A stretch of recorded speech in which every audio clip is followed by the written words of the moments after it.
This call is now being recorded. Good evening everyone. तो जैसा कि आप सभी को पता है, हम यहाँ पे ले रहे हैं ऑनलाइन क्लासेस। किस क्लास के लिए? तो वो है 10th क्लास के लिए। किस सब्जेक्ट की? तो वो है मैथ की, जिसमें हम आज से आपका जो 4th चैप्टर है द्विघात समीकरण, इसको शुरू करेंगे, जो कि आपने अपने स्कूल में पढ़ा है ना। ये सेट एग्जाम मतलब सेट 1 में भी आया था और ये हाफ ईयरली में भी आया था, तो आपने इसको रिवाइज भी अच्छे से कर लिया है अब तक। तो इसलिए इसको हम थोड़ा सा फास्ट रखेंगे, ज्यादा फास्ट नहीं बट थोड़ा सा फास्ट रखेंगे, क्योंकि हम ये सोच के चलेंगे कि आप इस चैप्टर को पहले बहुत बार पढ़ चुके हो। ठीक है, तो बिल्कुल बेसिक से शुरू करते हैं, बिल्कुल सिंपल चीजों से हम शुरू करेंगे। तो सबसे पहले यहाँ पे आपको जो चीजें दिख रही है, आप मुझे बताओ कि ये क्या है। आपको क्या लगता है ये क्या है? ये बहुपद है, ये समीकरण है, ये क्या है? सोचो और बताओ। बहुपद या समीकरण भी है। ठीक है, पर अभी के लिए थोड़ा सा गलत है। बहुपद तो आपने ठीक कहा कि बहुपद है, लेकिन इसको हम समीकरण नहीं कह सकते भाई। क्यों नहीं कह सकते, कोई बताएगा? क्योंकि इज इक्वल टू का निशान नहीं है।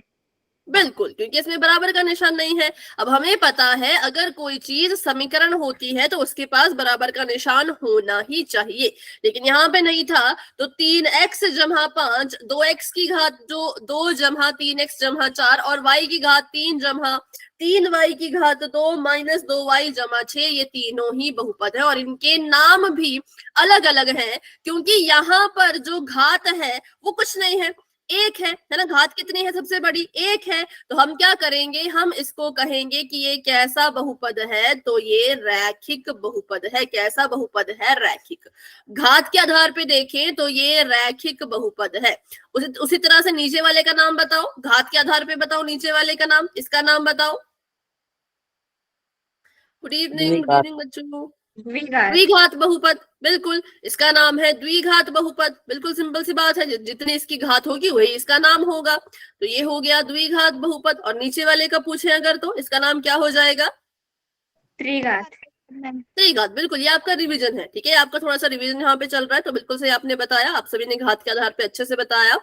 अच्छा, अगर मैं आपको बोलूं कि पदों के आधार पे बताओ जरा इसके नाम, इसका नाम क्या लोगे आप? पदों के आधार पर क्या बोलोगे इसको? क्या है ये? द्विपदी। द्विपद, ठीक है, द्विपदी बोल सकते हैं, द्विपद बोल सकते हैं। अच्छा, ये क्या है? त्रिपद। त्रिपद, क्योंकि इसमें 3 पद है। और आखिरी वाले को क्या बोलोगे?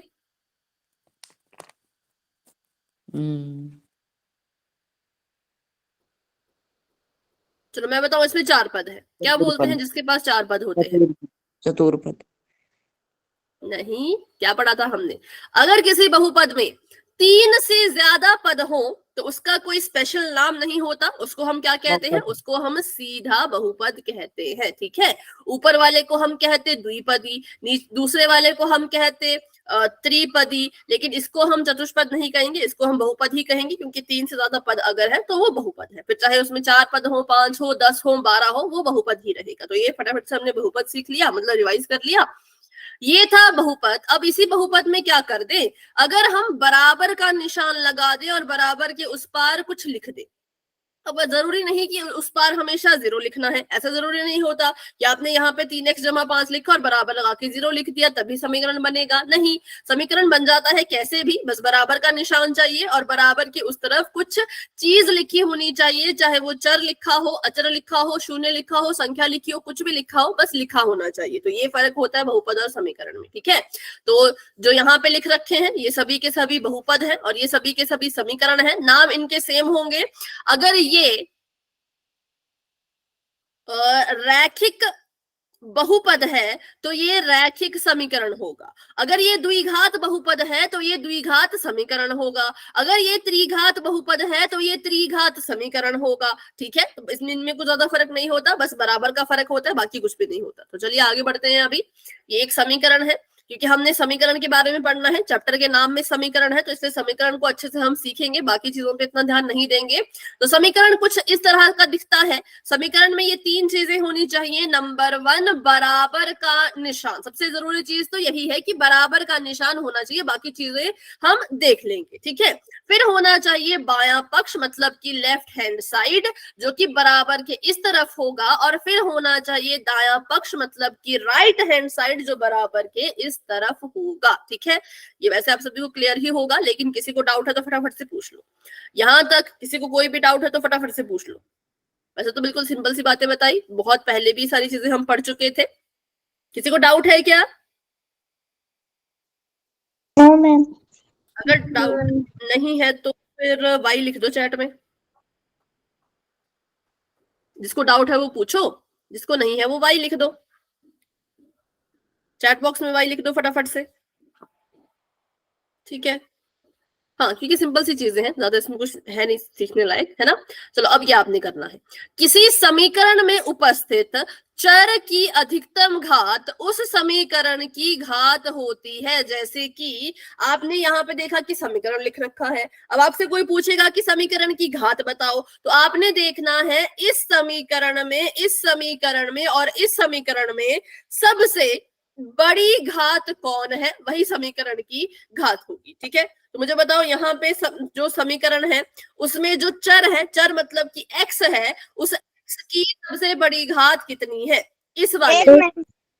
ठीक है, कितनी है? 1। तो समीकरण की घात भी कितनी होगी? 1। 1 मैम। बात करते हैं अगले समीकरण की। इसमें बताओ, इसमें जो है वो चर की अधिकतम घात कितनी है? 2।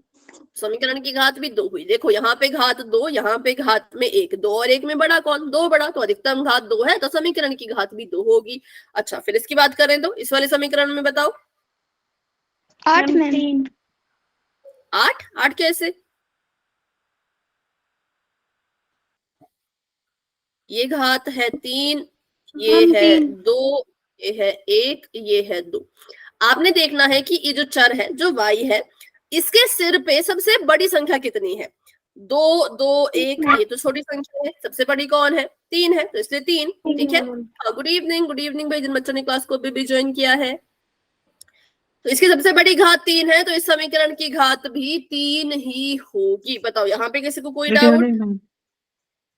गुड इवनिंग बच्चों, कोई डाउट नहीं है? आगे बढ़े, चलो। बिल्कुल बेसिक से हमने शुरू किया है, कुछ भी इसमें ज्यादा दिक्कत वाली बात नहीं है। सबसे बड़ी घात आपको देखनी पड़ेगी, जो दिखेगी वो सबसे बड़ी घात होगी। इसकी 1 थी, इसकी 2 थी, इसकी 3 थी, ठीक है। चलो अब बात करते हैं समीकरण के प्रकार की। तो समीकरण के हमने पहले, मैंने वैसे आपको प्रकार बता दिए थे कि घात के आधार पे समीकरण के कुछ प्रकार होते हैं। जैसे कि ये जो यहाँ पे लिखा है x - 1 बराबर में 0, इसकी सबसे बड़ी घात 1 है।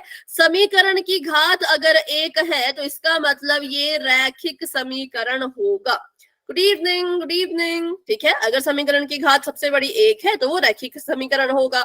उसकी बात करें द्विघात समीकरण की, तो द्विघात समीकरण में घात 2 होगी। कैसे पता चलेगा? नाम से। नाम में लिखा है द्विघात, मतलब सबसे बड़ी घात 2 होनी चाहिए, जो कि है। यहाँ पे देखो ध्यान से, इसकी घात कितनी है? 2 है, ठीक है। फिर आगे बढ़ते हैं, फिर त्रिघात समीकरण आता है, जिसमें सबसे बड़ी घात 3 होती है। तो वैसे तो इसके बहुत सारे प्रकार हैं, लेकिन हम जिस प्रकार के बारे में बिल्कुल डीपली पढ़ेंगे, बिल्कुल अच्छे से पढ़ेंगे, वो है द्विघात समीकरण, क्योंकि हमारा जो चैप्टर का नाम है वो भी द्विघात समीकरण है। तो हमारा जो ध्यान होगा वो पूरा का पूरा इस वाले समीकरण पर ही होगा। इससे और इससे हमें अभी उतना कोई मतलब नहीं है, क्योंकि हम जो पढ़ने वाले हैं वो इसके बारे में पढ़ने वाले हैं, ठीक है। चलो आगे बढ़ते हैं। अब नीचे दिए गए समीकरण का प्रकार बताइए। अब आपने फटाफट से बताना है।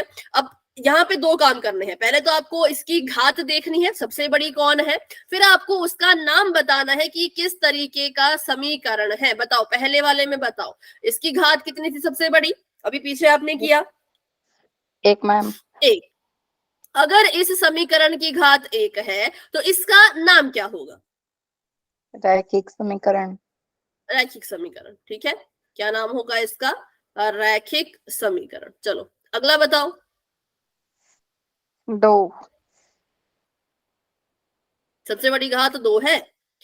तो इसका नाम क्या होगा? द्विघात समीकरण। ठीक है,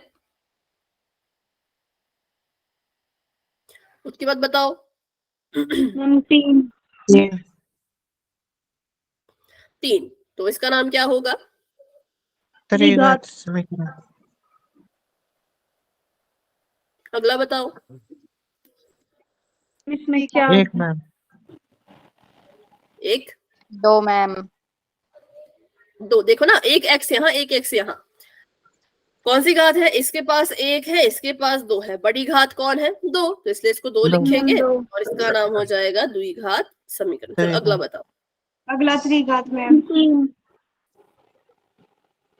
मैम अगला 3। 3 क्योंकि मैम। इसमें सबसे बड़ी घात 3 है, तो ये हो जाएगा त्रिघात समीकरण। ठीक है, ठीक है, ये सभी को क्लियर हो गया टेबल? किसी को कोई डाउट है तो पूछ लिया करो खुद ही। सभी को समझ आ गया तो वाई लिख दिया करो बच्चों, तभी मुझे समझ पता आ चलेगा गया। ना। ठीक है, बाकी बच्चे वाई लिख लो, फटाफट से वाई लिख लो जिसको भी समझ आ गया है। सिंपल था बिल्कुल, बहुत हमने पिछले से पिछली क्लास में, मतलब पिछले से पिछले चैप्टर में भी शायद किया था, है ना। चलो आगे बढ़ते हैं, अब थोड़े ऐसे वाले सवाल कर लेते हैं। अब यहाँ पर पीछे तो देखो बिल्कुल सिंपल था, आपने क्या किया, आपने देखा देखा, घात देखी और पता लगा ले कि कैसा समीकरण है। लेकिन अब यहाँ पर जो है वो थोड़ा सा क्वेश्चन टफ हो गया। क्यों टफ हो गया? क्योंकि अब आप सिर्फ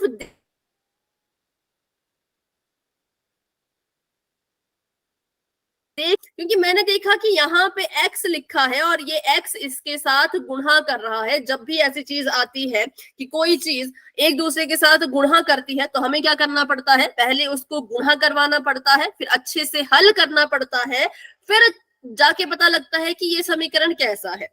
तो सभी को इतनी, मतलब ये बात याद होगी, नहीं याद है तो भी याद रखा करो, है कि ये x है और ये ब्रैकेट है। अगर x जो है वो इस ब्रैकेट के साथ गुणा करेगा तो कैसे गुणा करेगा वो मुझे बताओ। पहले 2 करेगा और फिर 3 से गुणा करेगा मैम। पहले किससे गुणा करेगा? 2x से। 2x से, बिल्कुल। तो क्या होता है, जब भी कोई चीज ब्रैकेट के बाहर लिखी होती है और वो गुणा कर रही होती है तो ब्रैकेट के अंदर लिखी गई हर संख्या के साथ गुणा करती है। जैसे कि ये x पहले 2x के साथ गुणा करेगा, फिर यही x जो है वो 3 के साथ भी गुणा करेगा। तो बताओ, जब x ने 2x के साथ गुणा किया तो उत्तर क्या मिलेगा? गुणा कर रहे हैं तो क्या उत्तर मिलेगा? x square. अकेला x स्क्वायर, तो x के 2x स्क्वायर, बिल्कुल। जब x ने 2x के साथ गुणा किया तो आ गया 2x स्क्वायर, बीच में जमा का निशान। और x जब 3 के साथ गुणा करेगा तो कितना आएगा? 3x। 3x, बिल्कुल सिंपल है। 3x बराबर में था पहले से ही x स्क्वायर और जमा का निशान 1। अब यहाँ पे देखो क्या हो गया, x स्क्वायर 2 बार आ गया, है ना। तो हम क्या करेंगे, हम सबको उठाएंगे और एक तरफ लेके जाएंगे। अब इस केस में क्या करना पड़ेगा आपको? सबको उठाना है और एक ही तरफ भेज देना है। तो 2x स्क्वायर तो यहाँ पे ऐसे का ऐसा ही रहेगा, जमा का 3x भी ऐसे का ऐसा रहेगा। इन दोनों को मैंने उठाया और बराबर के इस पार ले आया। ठीक है, इन दोनों को उठा के क्या किया मैंने? बराबर के मैं इस पर ले आई। तो ये हो जाएगा माइनस का x स्क्वायर और माइनस का 1 और बराबर में 0, क्योंकि जब ये पूरी की पूरी चीज उठ करके वहां चली जाती है तो इसकी जगह पे 0 लिखते हैं। ठीक है, अब देखो x स्क्वायर यहाँ पे काम आएगा समान पदों वाला कॉन्सेप्ट। इस चैप्टर में आपको समान पद पहचान में आने चाहिए। रिपीट कर देते हो फिर से, समान पद क्या होते हैं? समान पद वो पद होते हैं जिनके पास चर भी सेम होता है, एक जैसा होता है, और जिनके पास चर की घात भी सेम होती है। जिन बच्चों को याद है वेरी गुड, लेकिन जिन बच्चों को याद नहीं था या जिन बच्चों ने उस क्लास को ज्वाइन नहीं किया था वो इसको अपनी कॉपी पे जरूर लिख दें कि क्या होते हैं समान पद। क्योंकि जब मैं बोलूंगी समान पद तो आपने ध्यान देना है 2 चीजों पे। नंबर 1 कि चर क्या है, नंबर 2 उसकी घात क्या है। ठीक है, जैसे कि मैं आपको पूछूं कि ये जो 2x स्क्वायर और 3x है, क्या ये दोनों समान पद है? हाँ या ना? ओ मैम। क्यों? इसका कारण भी बताओ, आपको क्यों लग रहा है कि ये समान पद नहीं है? बताओ, चर तो सेम है, जगह 3। पास भी x। हाँ बोलो। और एक्स स्क्वायर की जगह एक्स है मैम। क्योंकि इनकी घात सेम नहीं है। देखो, 2 के पास भी x था, 3 के पास भी x था माना, लेकिन इसकी घात में 2 है, इस वाले x की घात में कितना है, 2 है, और इस वाले x की घात में कुछ नहीं, मतलब कि 1 है। तो घात अलग हो गई, चर तो सेम था लेकिन घात अलग हो गई। हमने क्या कहा, समान पद में चर भी सेम, चर की घात भी सेम, तो यहाँ पे घात अलग हो गई, तो इसको समान पद नहीं कह सकते। लेकिन क्या 2x² और माइनस के x² इन दोनों को समान पद कह सकते हैं? Yes ma'am. बिल्कुल। बाकी बच्चे भी बताओ, बाकी बच्चे तो कुछ बोल ही नहीं रहे हैं। बाकी बच्चे भी बताओ, शर्मा रहे हो क्या मुझसे इतने दिनों बाद मिलके? अरे तो खूब आंसर देते थे, अब पता नहीं क्या हो गया। बिल्कुल, ये दोनों समान पद होंगे। क्यों? क्योंकि हमें संख्या से फर्क नहीं पड़ता। मैंने संख्या के बारे में कुछ कहा ही नहीं। अब कुछ बच्चों के मन में ये ख्याल आया होगा कि इसके ये तो 2x² है, लेकिन ये तो x² है, इसके पास भी तो 2 होना चाहिए। जरूरी नहीं है, बिल्कुल जरूरी नहीं है, क्योंकि संख्या को हम देखते नहीं, हम देखते हैं सिर्फ चर को और चर की घात को। तो इसका मतलब इसको हम ऐसे लिख सकते हैं, 2x² ऐसे का ऐसा, और माइनस के x² को उठा के इसके साथ लिख दिया। देखो मैंने कैसे लिखा, जब मैंने x² लिखा तो मुझे पता है x² माइनस का है, तो मैंने इसके निशान को नहीं छोड़ा, मैंने इसके निशान को भी इसके साथ ही रखा है, ठीक है। और जमा का 3x लिख दिया पीछे, और माइनस का 1, और बराबर में इसके 0। अब क्योंकि ये दोनों समान पद हैं, तो समान पदों को हम जोड़ भी सकते हैं और घटा भी सकते हैं, तो मतलब इनको हम आपस में माइनस कर सकते हैं। मेरे पास 2x² थे, उसमें से एक x² चला गया, खत्म हो गया, तो मेरे पास कितने x² बचे? तो एक ही x² बचा, तो इसको मैं लिख दूंगी ऐसे, x² जमा का 3x माइनस का 1 बराबर में 0। अब मुझे बताओ ये किस तरह का वो है, समीकरण है? रैखिक है, द्विघातीय है, कैसा है, त्रिघातीय है? बताओ कैसा है? द्विघात। द्विघातीय, बिल्कुल सिंपल। ठीक है, कैसा समीकरण है? तो ये द्विघातीय समीकरण है। ये मैंने करके बता दिया। अगला क्वेश्चन आप खुद से करो, फिर आपको क्वेश्चन जो है वो पोल में मिलेगा, ठीक है। इस वाले क्वेश्चन को खुद से करके देखो, ट्राई करके देखो, फिर कॉपी पे बताना मुझे। इसका ये वाला पार्ट मैं कर देती हूँ, बाकी आप करना, ठीक है। जैसे ये वाला आप करोगे, x की गुणा x जमा 1 में आप खुद करोगे, फिर उसके बाद जमा का 8 है, और ये वाला मैं कर देती हूँ, ये आ जाएगा। इसमें देखो क्या हो रहा है, ध्यान से देखो तो इसमें लग रही है सर्वसमीका। कौन सी? a plus B A minus B. बिल्कुल ध्यान से अगर देखो तो इसमें सर्वसमीका लग रही है a plus B A minus B. तो इसका जब सवाल की शक्ल ऐसी होती है तो उत्तर की शक्ल होती है a² माइनस b²। जब सवाल ऐसा हो कि एक ही ब्रैकेट में 2 चीजें जमा कर रही हैं, दूसरे ब्रैकेट में वही 2 चीजें माइनस कर रही हैं, तो हमारे पास सर्वसमीका लगती है a plus B A minus B की। सवाल ऐसा है तो भी उत्तर ऐसा होगा। a की जगह पे x है तो मतलब हो जाएगा x का स्क्वायर, b की जगह पे 2 है तो हो जाएगा 2 का स्क्वायर, और 2 का अगर मैं स्क्वायर कर दूं, गुणा कर दूं, तो ये आ जाएगा 2 दूनी 4। चलो इतना मैंने कर दिया, अब बाकी आप करो, ठीक है। इसके आगे हल करो और मुझे इसका फाइनल आंसर बताओ कि क्या समीकरण बन के आ रहा है, और ये जो आपका समीकरण है ये कैसा है, रैखिक है, द्विघातीय है, त्रिघातीय है, कैसा है?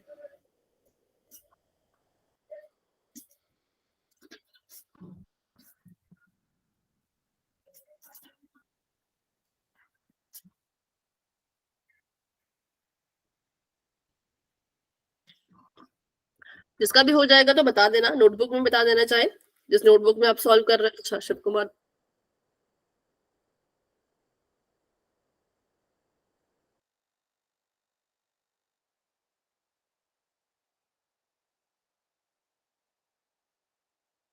ठीक है, 1 मिनट रुकना बस। अभी यहाँ पे लाइट चली गई, बस 2 मिनट का वेट करो,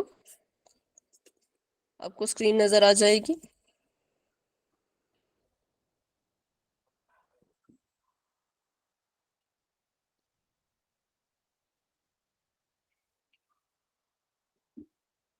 चलो ठीक है।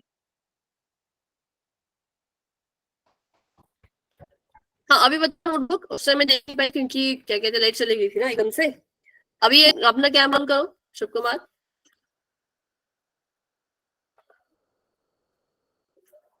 ओके सर, आपका मैं देख रही हूँ बट कुछ नजर नहीं आ रहा, बिल्कुल ब्लैक दिख रहा है।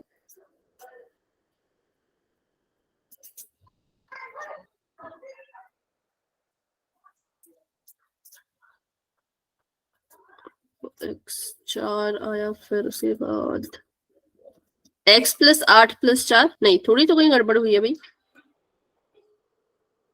अच्छा ठीक है ठीक है, 8 हाँ इसको सॉल्व कर दो ना, ये जो आपका 8 + 4 इसको सॉल्व कर दो, ठीक है।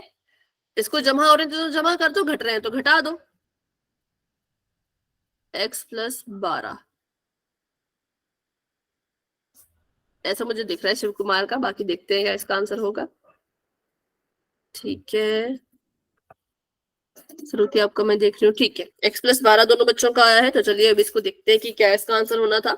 तो वही चीज यहाँ पे हमने गुणा करना है। गुणा कैसे करेंगे, तो x को x में गुणा करेंगे तो ये आ जाएगा x², और x को 1 में गुणा करेंगे तो आ जाएगा x जमा का 8 बराबर में x² - 4 ऐसे का ऐसा रहेगा। अब यहाँ पे मैंने आपको बताया कि सभी चीजों को उठा के एक तरफ ले आया करो, तो ये x² ऐसे का ऐसा रहेगा, जमा का x ऐसे का ऐसा, जमा का 8 ऐसे का ऐसा। ये दोनों यहाँ से उठेंगे और बराबर के उस पार जाएंगे, तो यहाँ पे क्या हो जाएगा, x² हो जाएगा माइनस का x² और 4 बन जाएगा, जमा का 4 बराबर में आ जाएगा इसके 0।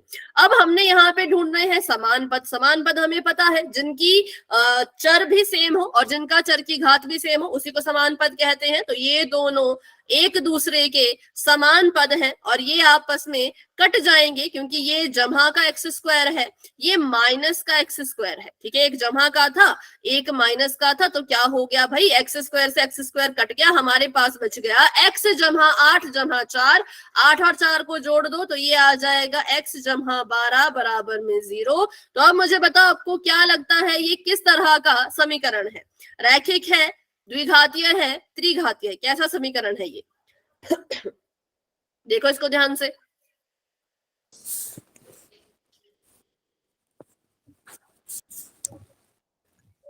आवाज नहीं रही बेटा?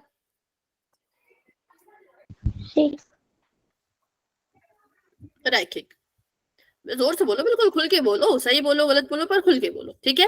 कैसा समीकरण है? तो ये रैखिक समीकरण है, क्योंकि हम देख पा रहे हैं इसके पास है x जमा 12, x की घात में है 1 और जिसकी घात में 1 होता है वो रैखिक होता है, ठीक है।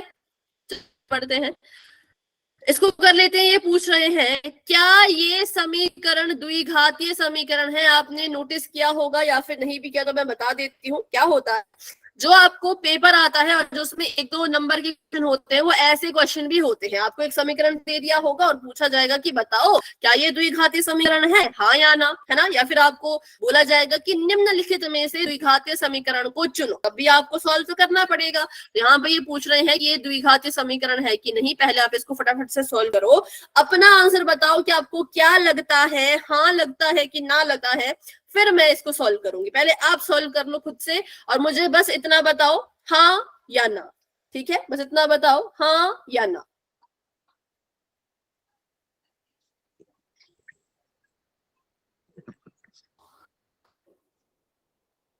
है ये द्विघात समीकरण की नहीं है, बस इतना बता दो।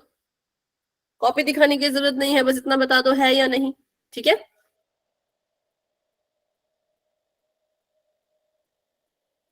आंसर से पता चल जाएगा फिर।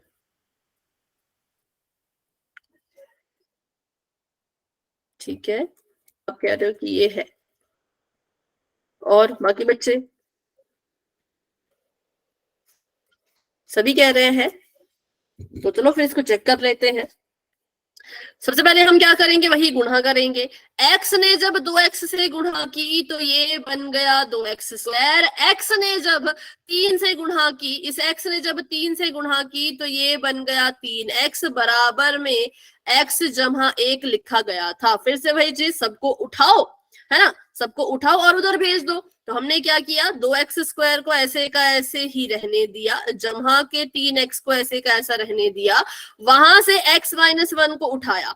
x यहाँ पे जमा का है, इधर आएगा तो माइनस का बन जाएगा, एक यहाँ पे जमा का है, इधर आएगा तो माइनस का बन जाएगा, बराबर में इसके आ गया 0। 2x² और 3x क्या ये समान पद है? बताओ, क्या ये दोनों समान पद हैं? 2x की घात 2 और 3x, तो फिर कौन है समान पद? क्या यहाँ पे आपको कोई समान पद दिख रहे हैं? अगर दिख रहे हैं तो उनके नाम बताओ।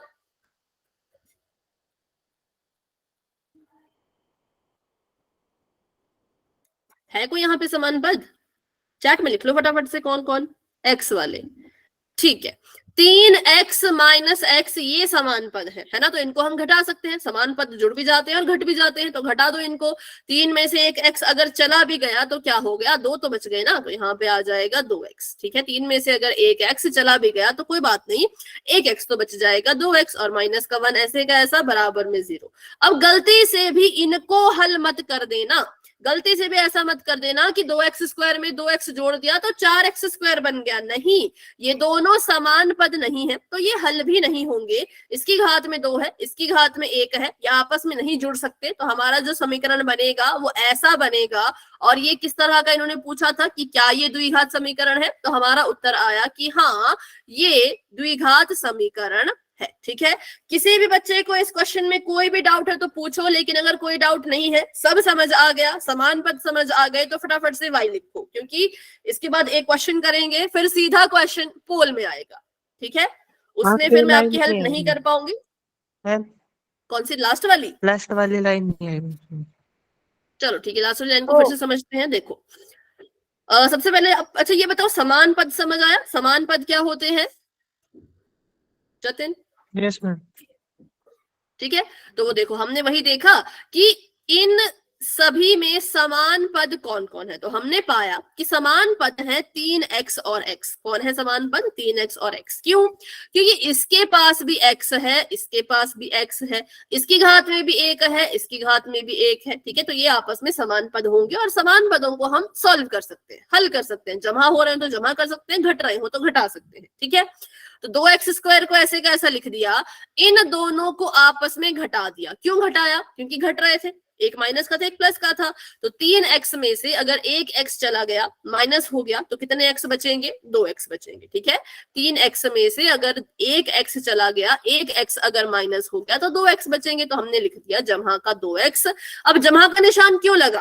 क्योंकि ये बड़ा है, ये बड़ा है, इसके पास जमा का निशान है, तो यहाँ पे भी जमा का निशान आएगा। मतलब आपको सारी चीजें ध्यान में रखते हुए क्वेश्चन को सॉल्व करना है, सारी चीजें ध्यान में रख के क्वेश्चन को सॉल्व करना है। ठीक है, तो ये माइनस होके बच गया 2x, और उसके बाद माइनस का 1 था तो माइनस का 1 लिख दिया, बराबर में 0 आ गया। मतलब देखो, 2x² ऐसे का ऐसा, माइनस का 1 ऐसे का ऐसा किया, क्या बस इन दोनों को हल कर दिया। क्यों हल कर दिया? क्योंकि ये समान पद थे।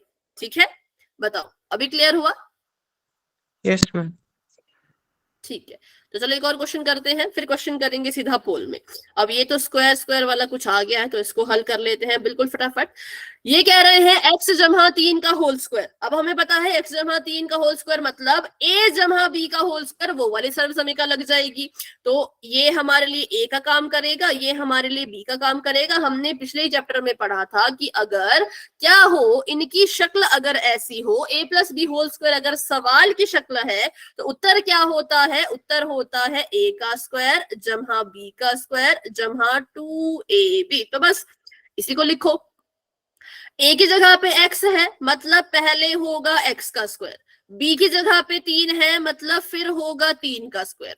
फिर है 2 गुणा में a गुणा में b, तो 2 का 2 गुणा में a मतलब गुणा में x, गुणा में b मतलब गुणा में 3, बराबर का निशान। अब यहाँ पे लग जाएगी सर्व समीका a - b का होल स्क्वायर, है ना। अगर आपकी सर्व समीका जमा वाली हो तो ये लगता है, अगर सर्व समीका माइनस वाली हो तो हो जाता है a² जमा b² माइनस का 2ab, तो ऐसा हो जाता है। जाता है। तो इसको सॉल्व कर लेते हैं। a की जगह पे x है तो x का स्क्वायर, b की जगह पे 3 है तो 3 का वर्ग स्क्वायर, और माइनस का निशान, क्योंकि यहाँ पे माइनस वाली सर्वसमीका लग रही है तो निशान आ जाएगा माइनस का। 2 गुणा में a गुणा में b मतलब 2 गुणा में x गुणा में 3। ये तो आ गया एक्स स्क्वायर का एक्स स्क्वायर, 3 तिये 9, 2 तिया 6x, ठीक है। और ये आ गया एक्स स्क्वायर का एक्स स्क्वायर, 3 तिया 9 माइनस का 6x। अब सबको एक तरफ ले जाओ, सबको क्या करो, सबको एक तरफ ले जाओ, या फिर एक चीज यहाँ पे नई सीखो। चलो अब उस तरफ ले जाना तो थोड़ा सा पुरानी चीज हो गई, अब नई चीज सीखो। नई चीज ये सीखनी है, अगर कभी आपके पास ऐसा कोई बड़ा सा समीकरण हो और आप ये देख पा रहे हो कि बराबर के इस तरफ भी ये चीज है, बराबर के उस तरफ भी यही चीज है, और इनके चिन्ह भी सेम है, संख्या भी सेम, चर भी सेम, चर की घात भी सेम और चिन्ह भी सेम, मतलब ये वाला एक्स स्क्वायर भी जमा का है और ये वाला एक्स स्क्वायर भी जमा का है। अगर चीजें बिल्कुल सेम हो, बिल्कुल एक जैसी हो, तो बिना सोचे समझे उनको काट दो। क्या कहा मैंने? अगर चीजें बिल्कुल सेम है, बराबर के इस पार भी, बराबर के उस पार भी, तो बिना सोचे समझे उनको काट दो। जैसे कि एक्स स्क्वायर से एक्स स्क्वायर कट जाएगा, क्यों? क्योंकि ये भी एक्स स्क्वायर है, ये भी एक्स स्क्वायर है और वो भी एक्स स्क्वायर है, ये भी जमा का है, ये भी जमा का है, दोनों एक जैसे थे ना। तो जब दोनों चीजें एक जैसी हो, बिना सोचे समझे उनको काट दो। तो मैंने इसको काट दिया। अब ठीक इसी तरह मुझे बताओ और क्या क्या है जो कट सकता है? ठीक इसी तरह और क्या है जो आपस में कौन कट सकता है? 9, बिल्कुल, क्योंकि यहां पर भी 9 है, यहां पर भी 9 है, इसके पास भी जमा का निशान है ना, इस 9 के पास भी जमा का निशान है, इस 9 के पास भी जमा का निशान है, हो गया ना सेम। 9 है दोनों तरफ, दोनों जमा के हैं, तो भाई 9 से 9 भी कट जाएगा, ठीक है। एक्स स्क्वायर से एक्स स्क्वायर कट गया, 9 से 9 कट गया। अब बताओ और कुछ कट सकता है क्या? क्या और कुछ कट सकता है? No ma'am. क्यों? 6x नहीं कट सकता? एक प्लस का मैम, एक माइनस का, इसलिए बिल्कुल बिल्कुल नहीं कट सकता। साफ मना करेंगे कि नहीं कट सकता। क्यों? क्योंकि ये वाला जमा का 6x है और वो वाला माइनस का 6x है। हम मान रहे हैं कि ये भी 6x, ये भी 6x, लेकिन हमने ये भी तो कहा ना कि चिन्ह भी सेम होने चाहिए, तो चिन्ह सेम नहीं थे, इसलिए ये ऐसे का ऐसा रह जाएगा, जमा का 6x यहाँ, माइनस का 6x यहाँ। अब माइनस वाले 6x को उठा के उधर भेज दो, ठीक है। तो ये वाला 6x ऐसे का ऐसा रहेगा, ये माइनस का है, वहां जाके जमा का बन जाएगा और बराबर में आ जाएगा 0। 6 में 6x जोड़ दिए तो आ गए 12x बराबर में 0। और अब मुझे बताओ कि क्या इसको आप द्विघात समीकरण कह सकते हो, हाँ या ना? No ma'am. No ma'am. नहीं कह सकते। क्या? तो फिर इसको क्या कह सकते हैं हम? रैखिक समीकरण। रैखिक, बिल्कुल, ठीक है। तो ये क्वेश्चन आते हैं, ये क्वेश्चन शायद आपके 4th चैप्टर के 4.1 में भी शायद ऐसे क्वेश्चन है जहां पे आपको पहचानना है कि बताओ ये द्विघात समीकरण है कि नहीं है ना। तो बस इसमें इतना ही था। अब ये क्वेश्चन पोल में करेंगे क्योंकि बहुत टाइम हो गया क्वेश्चन करते करते। तो अभी के लिए चैट को ऑफ करते हैं और बढ़ेंगे अपने क्वेश्चन की तरफ। थोड़ा सा वेट करना।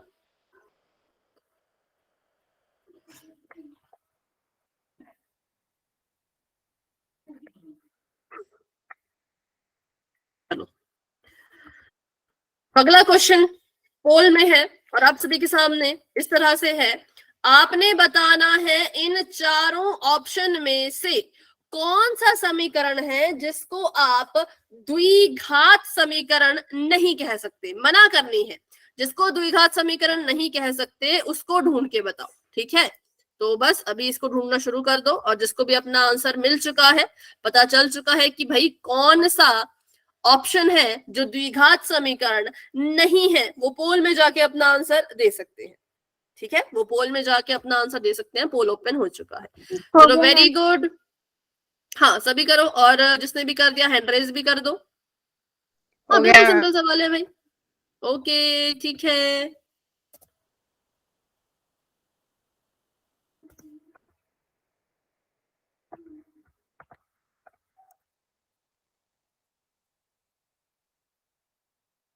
सभी ट्राई करो, सभी कोशिश करो। Very good, very good.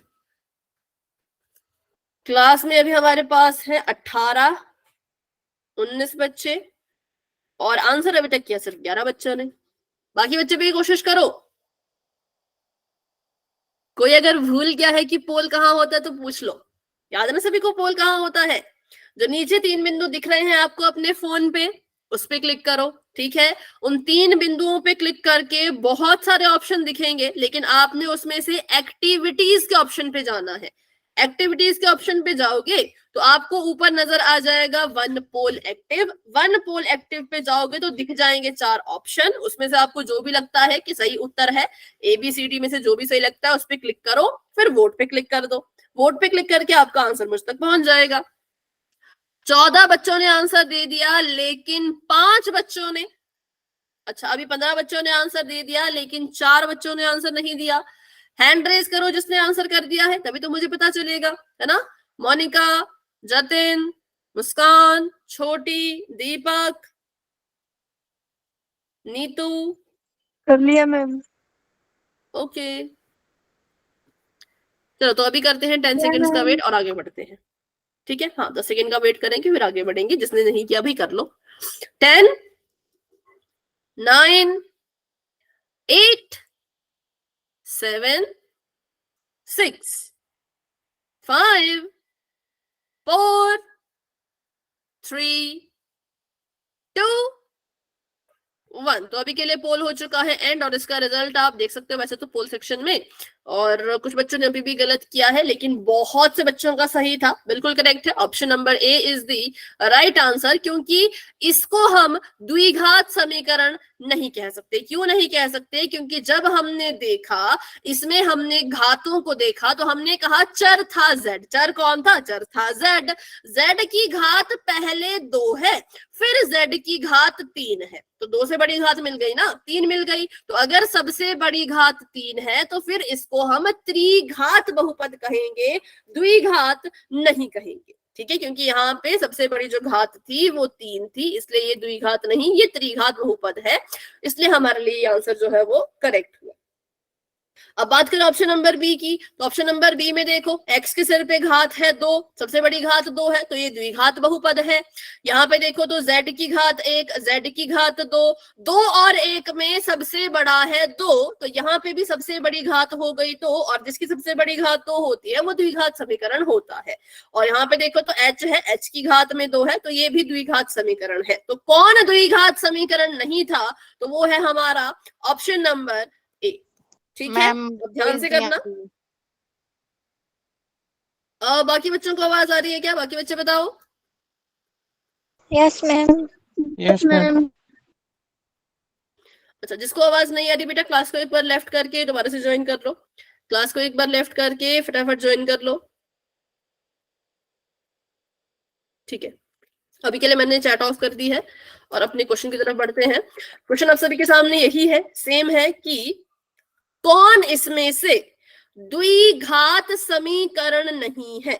कौन इसमें से द्विघात समीकरण नहीं है? मना करना है। ठीक है, तो जाओ देखो अच्छे से ऑप्शन, जल्दबाजी में गलत मत करना। अच्छे से पहले ऑप्शन को देख लो, और आपको लगता है कि हाँ मुझे अपना आंसर मिल चुका है, तो फिर आप पोल में जाके अपना आंसर दे सकते हो। ठीक है, अगर आपको लगता है कि हाँ मुझे आंसर मिल गया, मैंने देख लिया कि किसको द्विघात समीकरण नहीं कह सकते, तो बस उस पर टिक कर दो। ठीक है, वेरी गुड, वेरी गुड। सभी कोशिश करो, सभी ट्राई करो।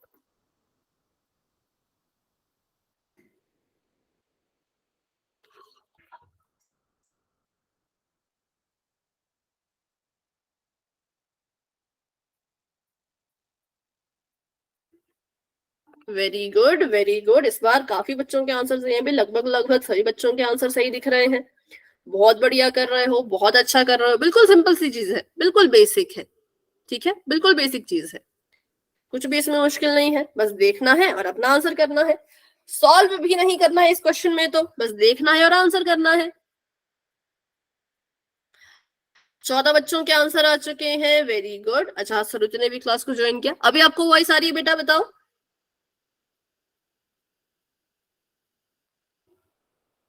तो क्वेश्चन में रिपीट कर देती हूँ। क्वेश्चन ये है कि निम्नलिखित में से कौन द्विघात समीकरण नहीं है। अभी लेफ्ट कर दिया क्लास को, चलो कोई बात नहीं, अभी हम 10 सेकंड का वेट करेंगे, आगे बढ़ेंगे। 10 9 8 7 6 5 4 3 2 1। तो अभी के लिए पोल हो चुका है एंड, और इसका रिजल्ट आपको दिख रहा होगा पोल सेक्शन में ही, और आंसर आप दे सकते हो चैट बॉक्स में। चलो बताओ। बिल्कुल करेक्ट है option number B. Option number B को हम नहीं कह सकते द्विघात समीकरण, क्योंकि यहाँ पे देखो इसकी घात में 2 है, इसकी घात में 3 है, 3 तो चाहिए नहीं भाई। द्विघात समीकरण कहना है तो सबसे बड़ा 2 होना चाहिए, 2 से बड़ा कुछ दिख गया तो साफ मना कर दो। तो साफ मना कर दी कि ये द्विघात समीकरण नहीं है, इसलिए ये हमारा राइट आंसर है, जो कि इस बार सभी बच्चों का बिल्कुल करेक्ट था। Very good. तो चलिए फिर बढ़ते हैं एक और सवाल की तरफ। तो अभी के लिए मैंने चैट को कर दिया है फिर से ऑफ, और आपके सामने आने वाला है एक और सवाल जिसको आंसर आपने पोल में ही करना है। अब आपने बताना है निम्नलिखित में से कौन है जिसको द्विघात समीकरण कहोगे, जिसको द्विघात समीकरण का नाम दोगे, उस वाले ऑप्शन को पहचानो। तो भाई इसमें आपको सॉल्व करना पड़ेगा, तो अच्छे से सॉल्व कर लेना, फिर इधर उधर देख लेना भाई कुछ कट तो नहीं रहा है ना। जो मैंने आपको बताया था, इधर उधर तब चीजें कट जाती हैं जब बिल्कुल सेम चीज हो। यहाँ पे भी जैसी चीज है सेम वहां पे भी होनी चाहिए, साथ में उनका चिन्ह भी सेम होना चाहिए, तब इधर उधर की चीजें कट जाती हैं। तो इसको याद रखते हुए क्वेश्चन को सॉल्व करो, और क्वेश्चन को सॉल्व करके देखो कि कौन है जिसको आप द्विघात समीकरण कह सकते हो। ध्यान रखना द्विघात, ठीक है, जिसमें सबसे बड़ी घात 2 हो। सबसे बड़ी घात 2 होनी चाहिए, उसी को द्विघात कहेंगे। तो ढूंढो, आराम से कर लो भाई, किसी चीज की कोई जल्दी नहीं है, बिल्कुल आराम से सोच समझ के। अगर कोई चीज कटती है तो काट लेना, कोई चीज अगर कट रही हो तो काट लेना।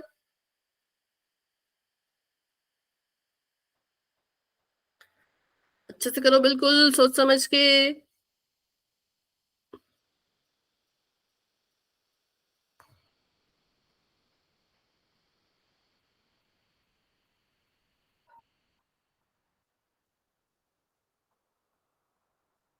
कुछ कुछ आंसर तो आए, कुछ सही भी हैं, कुछ गलत भी हैं, थोड़ा सा ध्यान से करो भाई।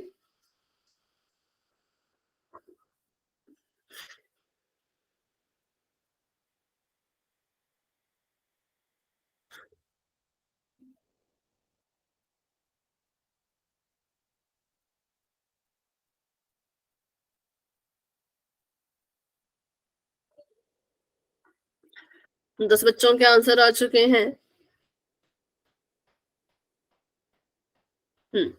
धीरे धीरे सभी कोशिश कर रहे हैं, सभी ट्राई कर रहे हैं। Very good, very good.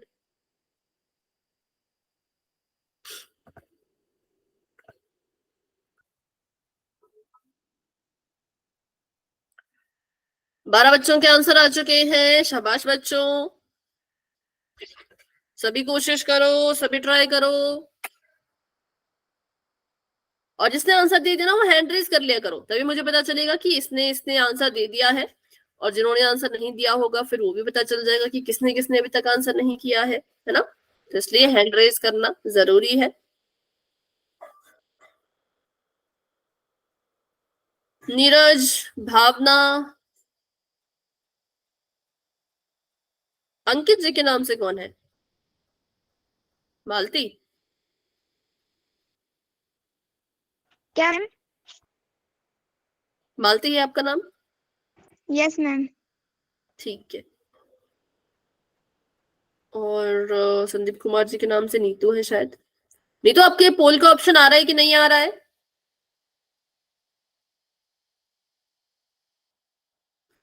ठीक है, 17 बच्चों के आंसर आ चुके हैं। क्लास में 18 बच्चे हैं, तो भी एक स्टूडेंट ने आंसर नहीं किया। चलो करते हैं 10 सेकेंड्स का वेट और बढ़ते हैं आगे। 10 9 8 7 6 5 4 3 2 1। ठीक है, तो अभी के लिए पोल हो चुका है एंड इसका रिजल्ट आपको दिख रहा होगा पोल सेक्शन में ही, और इसका आंसर आप दे सकते हो चैट बॉक्स में, और इसका सोल्यूशन देख सकते हो स्क्रीन पर। सबसे पहले बात करते हैं ऑप्शन नंबर ए की। तो ऑप्शन नंबर ए द्विघात समीकरण नहीं कहा जा सकता, क्योंकि इसके पास देखो घात में एक है, घात में एक तो नहीं चाहिए ना, घात में तो 2 चाहिए था, तो ये हो गया गलत। नंबर 2, इसको तो चेक करना पड़ेगा, बिना चेक किए पता लगा नहीं सकते। नंबर ऑप्शन नंबर सी, यहाँ पर भी इसकी भी घात एक, इसकी भी घात एक, तो ये भी द्विघात नहीं बन सकता। ऑप्शन नंबर डी को भी चेक करना पड़ेगा। तो चलिए इनको करते हैं फटाफट से बारी बारी से चेक। तो इसको पहले चेक करेंगे हम। ये बन जाएगा x माइनस 2 का होल स्क्वायर है ना, तो ये बन जाएगा x स्क्वायर जमा 2 का स्क्वायर मतलब 2 दूनी 4, माइनस का निशान 2 दूनी 4x, ऐसा आ जाएगा ये। ठीक है, 4x ऐसा ही आ जाएगा। उसके बाद जमा 1, क्योंकि जमा का 1 है, और उसके बाद यहाँ पर बराबर में 2x माइनस का 3। ठीक है, अब कुछ कट रहा है क्या इधर उधर? नहीं, ऐसे तो नहीं कट रहा, तो फिर सबको एक तरफ ले आओ। तो ये x स्क्वायर का x स्क्वायर जमा का 4 माइनस का 4x जमा का 1 माइनस का 2x जमा का 3 बराबर में 0। अब कट जाएगा है ना, मैम क्योंकि हाँ बोलो। मैम वो उसमें किसमें मैम क्या? पोल सेक्शन में नया आंसर हो नहीं रहा था, इसलिए मैंने ना चैट बॉक्स में कर दिया। ठीक है बेटा, चलो अब यहाँ पे इसको सॉल्व करते हैं। एक्स स्क्वायर जमा का निशान, जमा का निशान नहीं, अब एक्स वाली चीजों को लिखते हैं। तो एक्स वाली चीज थी, एक तो थी माइनस का 4x और एक थी माइनस का 2x। अब लिख लेते हैं संख्याओं को, जिसके पास x वगैरह कुछ भी नहीं है, तो जमा का 4 जमा का 1 जमा का 3। अब बारी बारी इनको सॉल्व करो। एक्स स्क्वायर को कुछ नहीं कर पाए, ना जोड़ पाए ना घटा पाए, तो ये तो ऐसे का ऐसा ही रहेगा। इसमें माइनस का 4 है, माइनस का 6 है, माइनस माइनस प्लस होता है, जोड़ दो, 4 में 2 जुड़ गए तो आ गया 6x। माइनस का 6x क्यों लिखा? क्योंकि 4 बड़ा है, 4 के पास माइनस का निशान है, तो 6 के पास भी माइनस का निशान आएगा। जमा 4 5 6 7 8, ये हो गया 8 बराबर में 0। तो हम देख सकते हैं कि यहाँ पे जो एक्स स्क्वायर वाली चीज है वो अभी बिल्कुल सही सलामत है, इसको कुछ भी नहीं हुआ, तो इसको हम द्विघात समीकरण बोल सकते हैं। लेकिन क्योंकि नीचे ऑप्शन नंबर डी भी बहुत से बच्चों ने किया था, तो इसको भी एक बार सॉल्व कर लेते हैं। ऑप्शन नंबर बी तो द्विघात समीकरण आ गया, लेकिन ऑप्शन नंबर डी आया कि नहीं आया उसका पता करते हैं। तो ये यहाँ पर लग जाएगी सर्वसमीका a प्लस बी का होल स्क्वायर, यहाँ पे लग जाएगी a माइनस बी का होल स्क्वायर। बिल्कुल शॉर्टकट में इसको करेंगे हम। एक्स स्क्वायर जमा 1 जमा 2x, क्योंकि यहाँ पे क्या हुआ, सर्वसमीका लग गई a स्क्वायर बी स्क्वायर जमा 2ab। ठीक है, बराबर का निशान यहाँ पे हो जाएगा, a का स्क्वायर मतलब x का स्क्वायर, b का स्क्वायर मतलब 1 का स्क्वायर, 1 का स्क्वायर 1 ही होता है, और माइनस का निशान 2x। अब मैंने कहा था अगर कोई चीजें बराबर के इधर और उधर हो और बिल्कुल एक जैसी हो और चिन्ह भी सेम हो तो कट जाते हैं। तो यहाँ पे क्या हुआ, एक्स स्क्वायर से एक्स स्क्वायर कट गया, 1 से 1 कट गया, हमारे पास बच गया 2x बराबर माइनस का 2x, और ये आ गया 2x जमा 2x बराबर 0, ये आ गया 4x बराबर 0। इस x के सिर पे घात में 1 है, 2 नहीं है, तो इसलिए इसको हम द्विघात नहीं कह सकते, इसको हम रैखिक कहेंगे।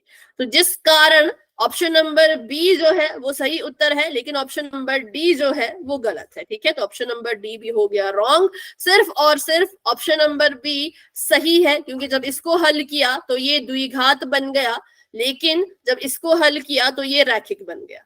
ठीक है, तो ये था इसका पूरा का पूरा सोल्यूशन। अभी भी किसी को डाउट है तो फटाफट से पूछो, लेकिन अभी अगर कोई डाउट नहीं है तो आप वाई टाइप कर सकते हो कि क्यों ऑप्शन नंबर डी वो गलत है। ये सभी को समझ आया क्यों गलत हुआ ऑप्शन नंबर डी? जिनका गलत हो गया था गलती से या कैसे भी आपका आंसर अगर गलत हो गया था तो अभी आपको क्लियर है? ठीक है, तो अभी आगे बढ़ते हैं, समय है हमारे पास, क्या पता एक और क्वेश्चन भी हो जाए।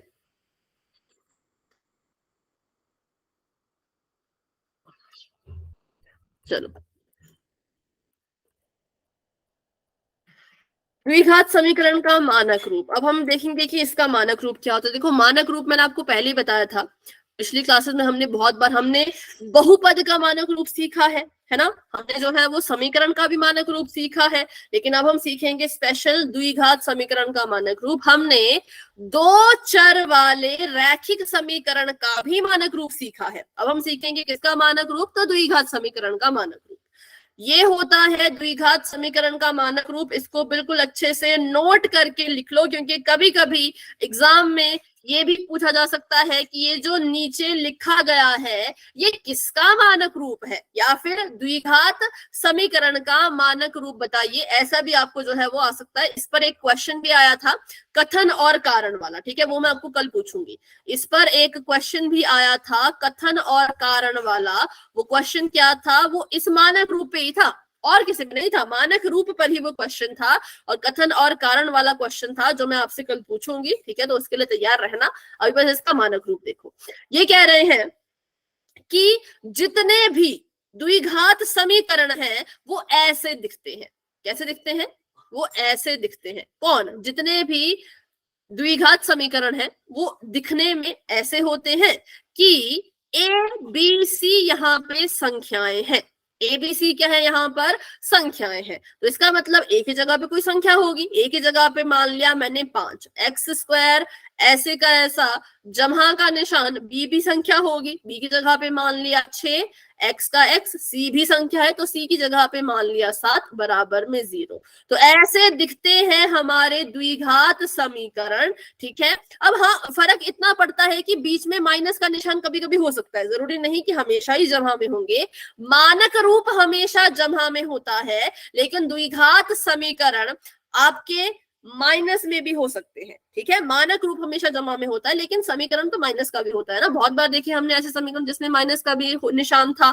ये तो हो गई इसकी आधी बात। आधी बात हुई यहां से यहां तक कि ऐसा दिखेगा द्विघात समीकरण। आधी बात ये रही, और ये सबसे जरूरी बात है, जब तक आप अपने मानक रूप में ये चीज नहीं लिखोगे, किसी का भी मानक रूप लिख रहे हो, आप बहुपद का मानक रूप लिख रहे हो, आप दो चर वाले रैखिक समीकरण का मानक रूप लिख रहे हो, आप द्विघात समीकरण का मानक रूप लिख रहे हो, जब तक आप उसके साथ ये नहीं लिखोगे तब तक आप आधा उत्तर लिख रहे हो। ये लिखना बहुत जरूरी है। ये कह रहा है कि देखो ये चीज है द्विघात समीकरण का मानक रूप, लेकिन ध्यान रहे वैसे तो ए बी सी है संख्याएं।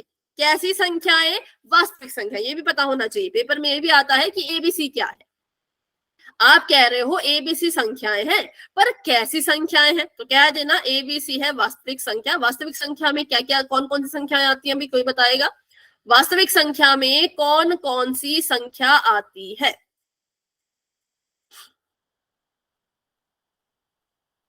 एक तो मैं बता देती हूं, इसमें 0 आता है, इसमें पॉजिटिव नंबर भी आते हैं, नेगेटिव नंबर भी आते हैं। और बताओ वास्तविक संख्या में और क्या क्या आता होगा? आता है और कुछ, कि बस इतना ही आता है? बताओ।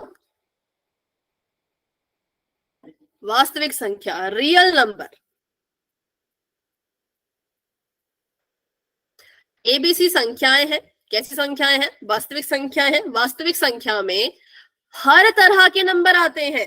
0 भी आएगा, जमा वाले नंबर भी आएंगे, माइनस वाले नंबर भी आएंगे, बटा वाले नंबर भी आएंगे, वर्ग मूल वाले नंबर भी आएंगे। सभी को समझ आया? परिमेय संख्या, अपरिमेय संख्या, भिन्न, पॉजिटिव नंबर, नेगेटिव नंबर, 0, ये सब कुछ वास्तविक संख्या में आता है, ठीक है। लेकिन एक बात ध्यान रखना कि आप बी और सी को कुछ भी लिख लो, ए को भी कुछ भी लिख लो, कोई फर्क नहीं पड़ेगा, बस ए को कभी 0 मत लिखना। किसी भी संख्या की जगह पे कोई भी संख्या लिख लो, बस ए को कभी भी 0 मत लिखना। ये भी हमने सीखा था कि क्यों ए को 0 नहीं लिखना है, ये भी सीखा था, तो चलो लिख लेते हैं। वैसे तो इन्होंने मना किया, इन्होंने कहा ए को 0 मत लिखो, पर मैंने क्या किया, मैंने ए की जगह पे 0 लिख दिया।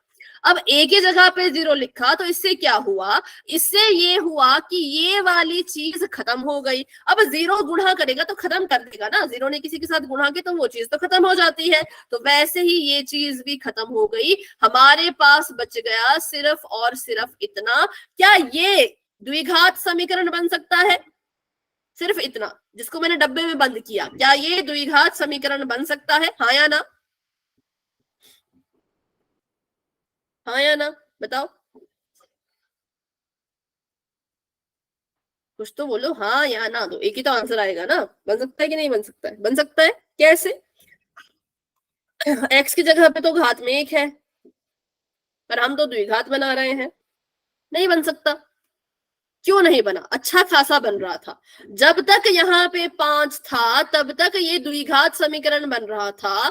जैसे ही यहाँ पे 0 लिख दिया, जैसे यहाँ पे हमने क्या कर दिया, 0 लिख दिया, ये चीज खत्म हो गई और इतनी सी चीज जो है वो द्विघात समीकरण नहीं बन पा रही थी। इसलिए कहा जाता है कि कुछ भी करो, एक ही जगह पे कुछ भी लिखो, कभी भी 0 मत लिखना। इसको आपने याद रखना है, क्योंकि मैंने बताया इस बस इतने से, इस मानक रूप पे ही कथन और कारण का एक सवाल था जो मैं आपको कल पूछूंगी, ठीक है।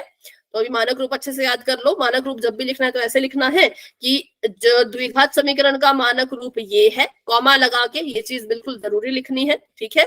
और यहाँ पे आप ये लिखना चाहो तो लिख सकते हो, ये आपकी मर्जी है। ए क्या है? संख्या है। ABC क्या है? वास्तविक संख्याएं हैं, ठीक है। और A को कहा जाता है x² का गुणांक, B को कहा जाता है x का गुणांक और C को कहा जाता है अचर। x² के साथ जो गुणा कर रहा है वो A है, x के साथ जो गुणा कर रहा है वो B है और C है अचर पद, ठीक है। तो ये पूरा का पूरा मानक रूप हमने यहाँ पे सीख लिया है अच्छे से। अब बाकी इस पर जो भी क्वेश्चन है या जो भी चीजें हैं वो सब कुछ हम करेंगे अपनी अगली क्लास में। तो अभी के लिए क्लास को इतना ही रखते हैं।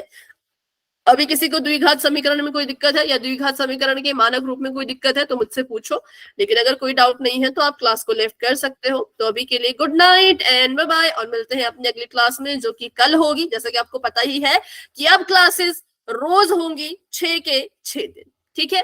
चलो बाय बाय।